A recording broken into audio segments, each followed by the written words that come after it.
CSO کی محبت میں میری طرف سے سب کو سلام.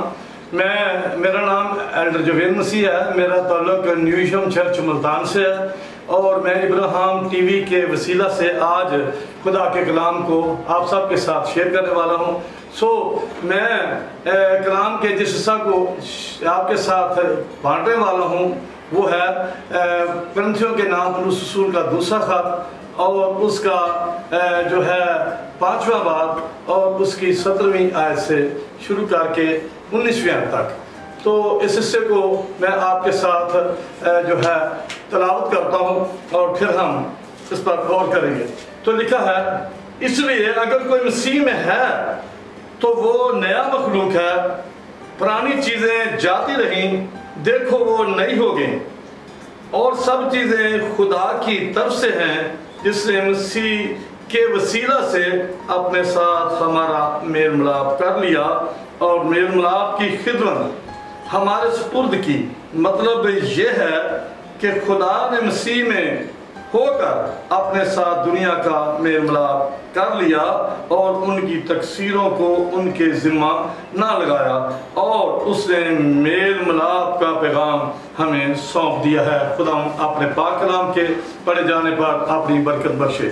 اسی لیے میں میرے عزیزو، جیسا کہ ہم نے اس حصے میں جسے تلاوت کیا گیا ہے سنا ہے اور پڑھا ہے، اس کے مطابق اگر ہم سب مسیح میں ہوں گے تو پھر ہم حقیقی مسیحی بنیں گے. اگر ہم مسیح میں نہیں تو ہمارے نام کے ساتھ مسیح لکھا جائے کچھ فائدہ نہیں، اور اگر ہم خاندانی طور پر بھی مسیحی ہیں لیکن مسیح میں نہیں تو ہمارا کچھ تعلق نہیں مسیح کے ساتھ. پھر شاید ہمیں جب مسیح تخت عدالت پر بیٹھا ہو تو سننے کو ملے کہ میں جو ہے تم کو نہیں جانتا، کیونکہ یسوع مسیح کو جاننا بہت ضروری ہے. یوحنا کی انجیل کے 17 باب کی 3 آیت میں لکھا ہوا ہے، اور ہمیشہ کی زندگی یہ ہے کہ وہ تجھ خدا واحد کو اور برحق کو اور یسوع مسیح کو جسے تو نے بھیجا ہے جانے.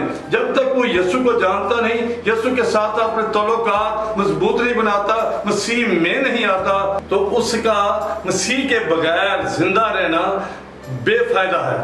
جب مسیح میں ہے تو ہر طرح سے اس کی پروٹیکشن ہے، اس کی برکت ہے، اس کی ترقی ہے، اور وہ مسیحیت کے لیے ایک اچھا نمونہ بھی ثابت ہو سکتا ہے اور بحالی بھی اس کی اسی میں ہے. بہتر یہی ہے کہ مسیح میں ہو کر زندگی بسر کی جائے اور مسیح میں رہ کر ان ساری برکات کو جو اس حوالے میں ہیں ان کو حاصل کیا جائے اور بالآخر ہمیشہ کی زندگی اور خدا کی بادشاہی کو لے لیا جائے. اس کے لیے میں سب بہن بھائیوں کو، دیکھنے والوں کو یہ ایڈوائز کرتا ہوں کہ وہ مسیح میں ہو کر زندگی بسر کریں، کیونکہ جو کوئی مسیح میں ہے اس پر سزا کا حکم نہیں ہوتا. جو مسیح میں نہیں، کلام میں لکھا ہے، یوحنا کی انجیل 3 باب کے جو ہے اندر لکھا ہوا ہے کہ اگر کوئی مسیح میں نہیں تو اس پر سزا کا حکم ہو چکا ہے. تو میرے عزیزو، میں یہ بتانا چاہتا ہوں کہ اگر ہم نے اس جہنم کی سزا سے، آگ اور گندک سے جلنے والی جھیل کی سزا سے محفوظ رہنا ہے، بچے رہنا ہے، تو پھر مسیح میں ہونا انتہائی ضروری ہے. اور اسی لیے اس آیت میں 17ویں آیت میں لکھا ہوا ہے، اس لیے اگر کوئی مسیح یسوع میں ہے تو وہ نیا مخلوق ہے. نیا مخلوق ہونا یعنی نئے سرے سے پیدا ہونا. نئے سرے سے پیدا ہونا، جب تک کوئی نئی پیدائش نہیں لیتا، توبہ نہیں کرتا، بپتسمہ نہیں لیتا، اس کی نئی پیدائش نہیں ہوتی. اور جو کوئی یسوع مسیح کو اپنا شخصی نجات دہندہ قبول نہیں کرتا، اس کے بھی تعلق مسیح سے نہیں ہے.